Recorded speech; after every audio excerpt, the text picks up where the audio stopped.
Ambition requires courage. Ambition requires that you stand up for what's right and fight what's wrong.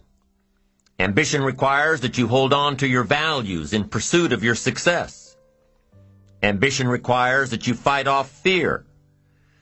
Fear is one of those things, one of those emotions that can stop people dead in their tracks, foregoing success and achievement. Fear can stop people from taking all that life has to offer them. Fear can rear its ugly head in many ways. Remember the old saying, "You have nothing to fear but fear itself." You can be afraid of success. You can be afraid of failure. You can be afraid of looking ridiculous. You can be afraid of change, either positive or negative change. You can be afraid of the competition. You can be afraid of loss and destruction. We're not always born with courage. We're not always born with all the fears either. You ever hear of a baby that's afraid of the dark? Of course not. They grew in the dark for 9 months. They should be afraid of the light. But do you ever hear of a 3 or 4-year-old afraid of the dark? All the time. Where'd they learn that fear? Who taught them that the dark outside is any different than the dark inside? Where'd they learn that? Well, probably from their parents who decided they needed a night light on. The kids probably think that they should be afraid of the dark if their parents insist that a light be kept on. And what about other fears in life? Are they learned? Well, maybe.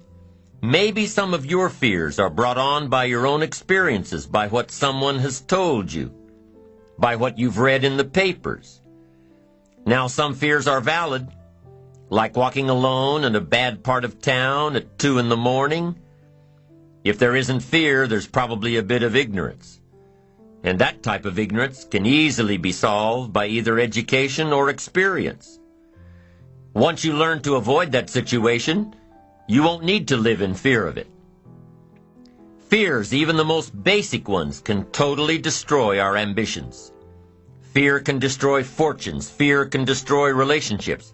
Fear, if left unchecked, can destroy our lives. Fear is an enemy. And let me tell you about some of the other enemies we face, enemies on the inside. One of the enemies that you've got to destroy before it destroys you is indifference. What a tragic disease this is. Ho-hum, let it slide. Drifting away from your ambitions. Here's one problem with drifting. You can't drift your way to the top of the mountain. Next one, an enemy inside all of us, indecision. Indecision is called the thief of opportunity, the thief of self-enterprise. It'll steal your chances for a better future. Take sword to this enemy, indecision. Next enemy on the inside is doubt. Sure, there's room for healthy skepticism. You can't believe everything, but you can't let doubt take over. Doubt the past and doubt the future and doubt each other and doubt the government and doubt the possibilities and doubt the opportunities and doubt yourself. I'm telling you, it'll destroy your life and destroy your chances and empty your bank account and empty your heart. Doubt is an enemy. Go after it. Get rid of it. Next is worry. We've all got to worry some, but don't let it conquer you. Let it alarm you. We've all got to be alarmed, but we don't want to be conquered. Worry is useful. 3 o'clock in the morning, your daughter's not home yet. You've got to worry. Step off the curb and one of those zealot taxis is coming. You've got to worry. But you can't let worry loose like a mad dog that drives you into a small corner. Here's what you've got to do with your worries. Drive them into a small corner. Whatever's out to get you, you've got to get it. Whatever's pushing on you, you've got to push back. Guess where illness is in your life? Illness is constantly testing the outer edges of your health plan, looking for a weak spot.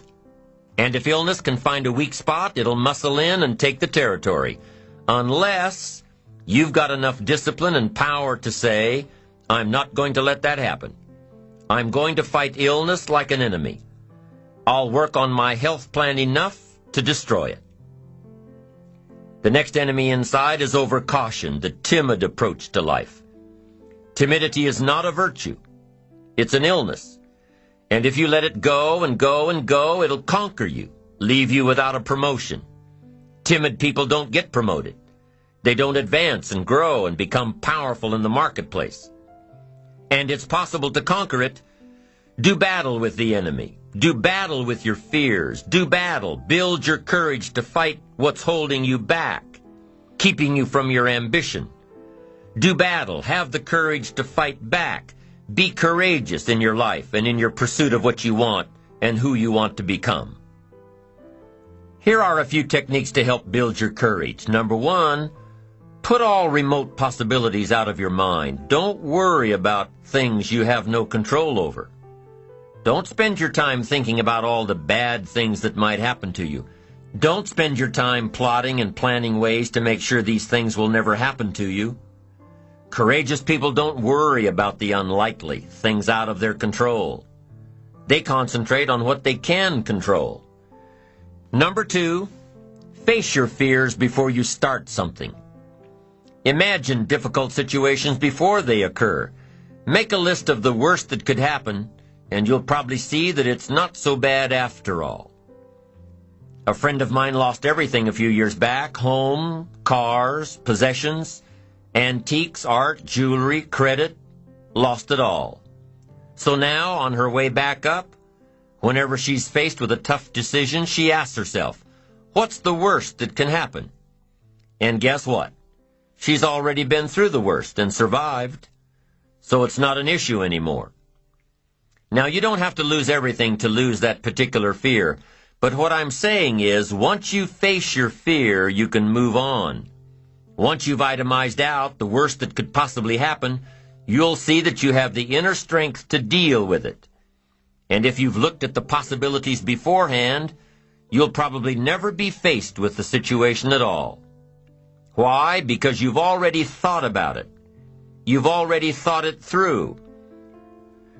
And by contemplating what might happen, you'll chart your course to make sure that it doesn't. So the first courage-building technique is to put the remote possibilities out of your mind. The second, to face fears beforehand.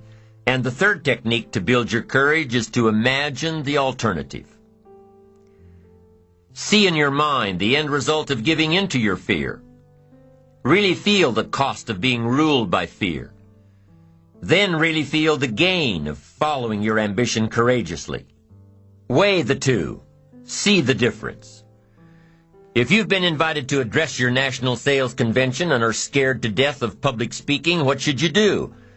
Well, you could decline the invitation, knowing full well that your fears are holding you back, or you could take some classes, read some books, practice in front of a video camera, and see yourself stepping up to a whole new league, gaining more notoriety in your field, increasing your opportunities for future success.